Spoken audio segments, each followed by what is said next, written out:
want to see something cool? Hi! This video is about to start! Don't forget to subscribe!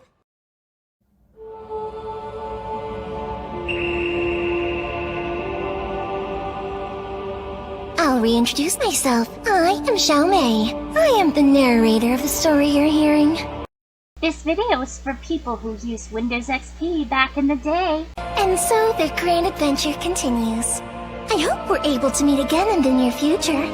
Enjoy the rest of this little story of mine. Hey there, this is Saseko Madobe, aka the personification of Windows XP Professional.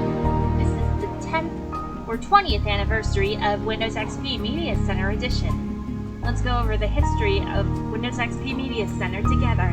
The Windows XP Media Center Edition is a version of the Windows XP operating system, which was the first version of Windows to include Windows Media Center, designed to serve as a home entertainment hub, which makes TV viewing pretty easy. In the last version, Windows XP Media Center Edition 2005 update rolled up was released on October 14, 2005. After that, Windows Media Center was included in certain editions of later Windows version. It was an optional paid addition to Windows 8 and then discontinued in Windows 10.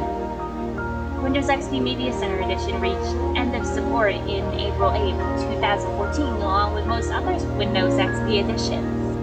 As you may have noticed, Windows XP Media Center Edition has a lot of following releases, all based on Windows XP Professional, with all its features enabled except domain joining ability disabled on Windows XP Media Center Edition 2005 and terminal services in the original release.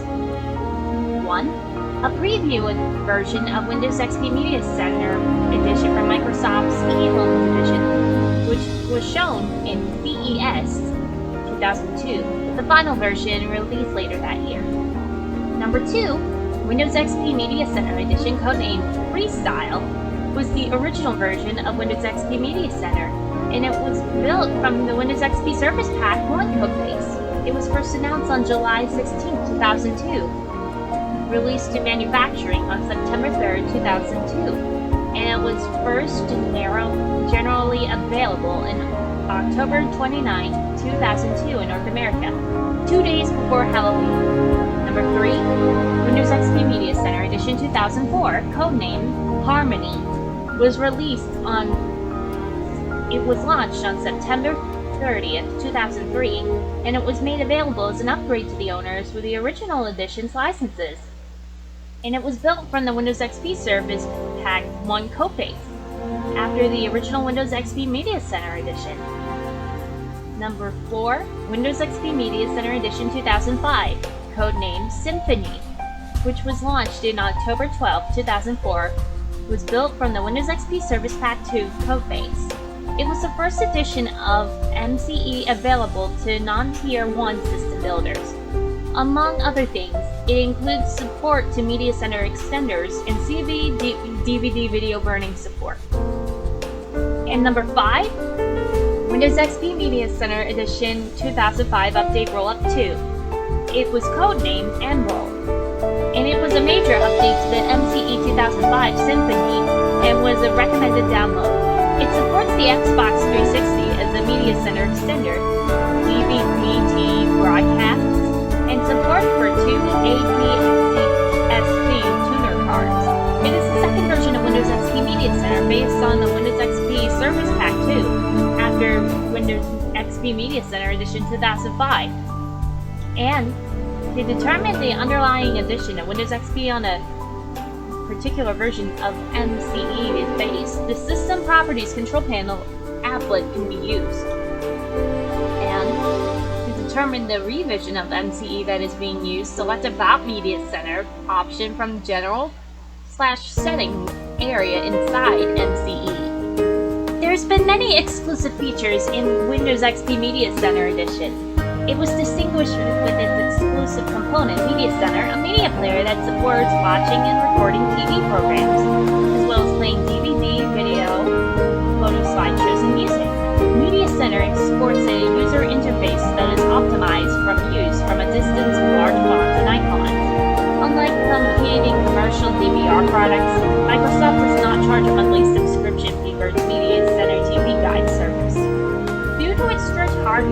requirements, Microsoft opted not to supply Media Center as an independent retail version, so Microsoft distributed it to only MSP Ed subscribers and original equipment manufacturers in certain countries. Consumers purchase Media Center pre-installed on a new computer, set-top box, or embedded device. In addition, in Windows XP Media Center Edition 2005, there's been new features that were added. Away mode in Update Rollup 2 allows the machine to appear off while it performs background tasks. Windows Movie Maker contains new effects and transitions and support for DVD burning based on Sonic Solutions AuthorScript technology. Windows Media Player was upgraded to version 10, along with Windows Media Format Runtime 9.5. The Royale theme, which was not included in other editions of Windows XP except for Windows XP Tablet PC Edition. It is included and enabled by default. Microsoft Plus Digital Media Edition components. A number of applications not included in previous versions of MCE are now included, such as Audio Converter, CD Label Maker, Dancer, and Party Mode. Sound Spectrum's GeForce is a special edition is included as one of the music visualizations for Windows Media Player. Screensavers and themes from Microsoft Plus for Windows XP are included. Aquarium, DaVinci, Nature, Space, and My Pictures Premium. Media Center Extender support is dedicated hardware devices that allow users to view same content that is available on the MCE computer or wireless Ethernet, are introduced in this version for the first time. Linksys and other companies currently sell Media Center extenders, and Microsoft sells an add-on kit for the Xbox Game Console, and it allows it to function as an extender. The Xbox 360 also has Media Center extenders functionality out of the box, including HD TV support, which is notably absent from current extenders, and Media Center 2005 can support up to 5 Media Center extenders per household. And there's even first-party software. Microsoft has released its own first-party remote receiver and infrared blaster with MCE 2005, a new specially wireless designed computer keyboard for MCE 2005, which was released in September 2005. There were some features that were removed. Joining a Windows Server domain, the ability to join an Active Directory domain is disabled by default. Computers that upgrade to Windows Media Center from a version of Windows that had joined the domain before upgrade will remain to join the domain. But however, if they leave the domain, they're never going to rejoin ever again. The option to join the domain during installation of this version of Windows is still available. And Microsoft says that the reason for this discontinuation of feature is to support Media Center extenders which require fast user switching. And it is possible to re-enable joining a domain by modifying the Windows registry.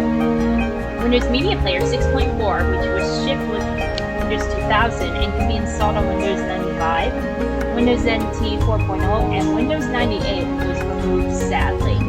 Windows Media Center has higher hardware requirements than other editions of Windows XP.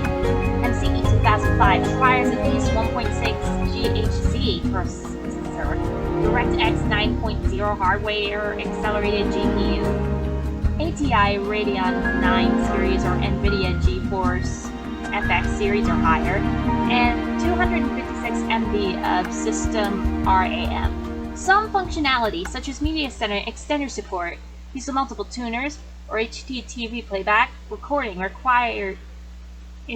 carries higher system requirements, and Media Center is much more restricted in the range of the hardware that it supports most other DVR solutions.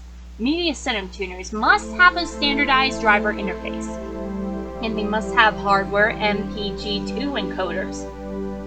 It was changed as companies such as ATI wrote drivers to support MCE 2005 and all of their all-in-Wonder cards and HD TV Wonder cards, closed caption support, and a number of other features. Media Center remote controls are standardized in terms of button labels and functionality, and to a degree, general layout. Windows XP Media Center Edition could be directly upgraded to Windows Vista Home Premium or Windows Vista Ultimate. Only Windows XP Professional's X64 Edition cannot be directly upgraded to Windows Vista because the 64-bit Vista DVD mistakenly recognizes XP x64 as a 32-bit system. x64 does qualify the customer to use an upgrade copy of Windows Vista or Windows 7, but it must be installed as a clean install. Support for Windows XP Media Center Edition under Microsoft's Consumer Product Lifecycle policy was planned to end in April 13, 2010. However, in July 2009, Microsoft extended the support window to July 12, 2011, and thus, the date would then be extended again on December 31st, 2010, and a final end of support date for April 8, 2014. Citing support volumes in emerging markets as the reason for the extension. Windows XP Media Center Edition and retail availability ended as planned on April 14, 2009, sadly. But its legacy still carries on. Now that we got this over with, allow me to reintroduce myself. And you might have noticed that I have ribbons in my hand and XP or hair ornament worn on the left side. And I'm originally criticized for bloating a system, and I'm being very pretty without being equally as useful. And there was an alternative outfit that was especially skimpy, and I usually dress myself in a blue and white stylized schoolgirl outfit with ribbons and detached sleeves as a decoration. And you might have noticed that Windows XP used up large amounts of memory for its time, and I'm often seen eating or holding a rice bowl or a bowl of ramen labeled memory. And my name corresponds to the common syllable sa and se, which on a Japanese keyboard are on the X and P keys. And for some reason, I really am making sure that things just go very well. Although the Windows XP ended its service in April 2014, I'm still making sure that the system is always loved, and although it's gone, it will never ever be forgotten. Please keep in mind.